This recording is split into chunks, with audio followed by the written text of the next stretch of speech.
eu sou Roger Mello, ilustrador, escritor, trabalho também com teatro, sou diretor e sou autor de texto de teatro. Bom, sempre fui interessado pela arte narrativa. Não fazia diferença já nessa época entre a palavra e a imagem. Li muito livro, ao mesmo tempo lia muito quadrinho e eu produzia muitas coisas já em cima do que eu lia. Às vezes eu ilustrava coisas que eu lia, às vezes eu já trabalhava com as duas coisas, a imagem e o texto verbal no quadrinho também. Esse quadrinho também foi uma linguagem que me interessou bastante, até hoje interessa.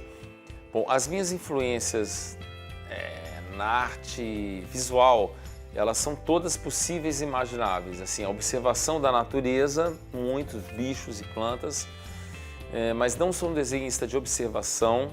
Eu gosto de ver e depois esquecer e depois desenhar. Não desenho fazendo desenho de observação, fiz muito pouco isso.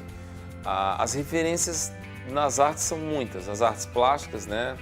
A arte contemporânea me inspira muito e grandes ilustradores no Brasil, Picasso, Ziraldo, Santa Rosa, claro, Picasso também, Poti, Caribé, são vários, Paulino Werneck. Eu fiz desenho industrial na EGE, Escola Superior de Desenho Industrial, mas eu não sei se eu posso associar, foi uma experiência incrível.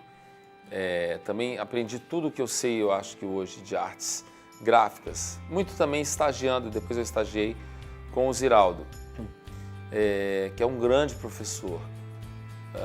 Mas eu sempre desenhei, eu sempre achei que o que eu fazia criança já era muito, digamos assim, a sério. Pelo menos eu me colocava muito verdadeiramente naquilo. A minha vontade de fazer o Nau Catarineta em livro é de que se volte a dar atenção para os sotaques de Nau Catarineta no Brasil todo, sabendo que a Nau Catarineta está em todos os países que falam a língua portuguesa. Existe Nau Catarineta, o romanceiro, o romance da Nau Catarineta. Na verdade, o mundo devia ter interesse pela Nau Catarineta, porque é um grande poema trágico, marítimo, belíssimo, que no Brasil se transforma em dança dramática, né? Como atesta Oneida de Alvarenga, colaboradora de Mário de Andrade. Eu trabalho para diferentes países, mas de uma maneira geral, eu tenho mais que 100 livros que eu ilustrei de outros escritores, sem contar com os livros que eu escrevi e ilustrei, e os livros que eu escrevi que foram ilustrados por outras pessoas, como livros ilustrados pela Graça Lima, Mariana Massarani, ou nós três juntos. De uma maneira geral, esses livros foram feitos aqui no Brasil e houve um interesse de produzir os livros fora do Brasil. Um que teve muita aceitação foi A Pena, A Feather, né? Um livro é um livro chinês, de um autor chinês chamado Cao Wen-chuan. Ele agora recebeu o Hans Christian Andersen na categoria texto, eu tinha recebido em 2014 na categoria ilustrador. E foi muito interessante, porque de certa maneira, de muitas maneiras, ele celebrou o fato dos dois ganharem o Hans Christian Andersen, que é um prêmio muito importante, um prêmio universal, o mais importante na área da literatura infantil e juvenil, né? Considerado o Nobel nessa categoria. O Vizinho Vizinha é um livro diferente, né? Para o mundo todo, ele é um livro diferente, porque ele é um livro feito, digamos, 6 mãos. Eu tinha escrito e feito a boneca do livro, né? a maquete do livro, e estava lá, Vizinho Vizinha. Mas eu comecei a desenhar um lado, outro lado, 101, 102, esses dois personagens que quase nunca se encontram. E não acontecia, porque faltava um dado, que era ter 3 vozes mesmo. E aí eu chamei Mariana Massarani e Graça Lima, 2 das grandes ilustradoras do Brasil. O Brasil tem grandes ilustradores. Uma ilustrou um quarto, né? Um apartamento.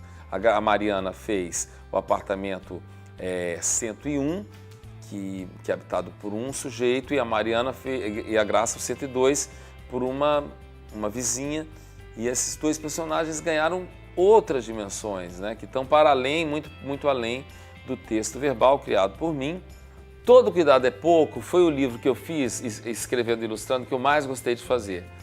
É um livro sobre, está evidente no título, né, sobre as pequenas coisas, como que as pequenas coisas são, na verdade, as mais importantes na vida. É um livro que fala sobre as culturas do mundo.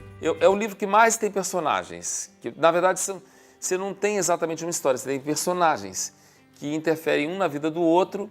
Em determinado momento, uma coisa acontece, a Rosa dos Ventos desaparece dos mapas, porque a Rosa Branca sequestrou a Rosa dos Ventos, e tudo muda, né? A partir de um determinado momento, um personagem passa a receber os jornais que ele não recebia, e por causa disso, ele se torna uma pessoa muito informada sobre todas as coisas do mundo, e ele não quer mais oprimir ninguém, que ele oprimia quando ele não lia, né? Quarta vez que eu estou no seminário de leitura Potiguar, né? Eu sinto aqui primeiro um interesse muito grande pela produção e por pensar a produção do livro para a criança e para a jovem no mundo. Eu já estive aqui com diversos artistas de vários lugares, então é uma felicidade muito grande trazer para esse diálogo a minha voz, né, assim, de um artista viajante, mas principalmente um artista brasileiro. Sou um artista que trabalha com narrativa e não me importa se essa narrativa seja verbal ou visual, e uma pessoa que não vê diferenças nem fronteiras entre as artes.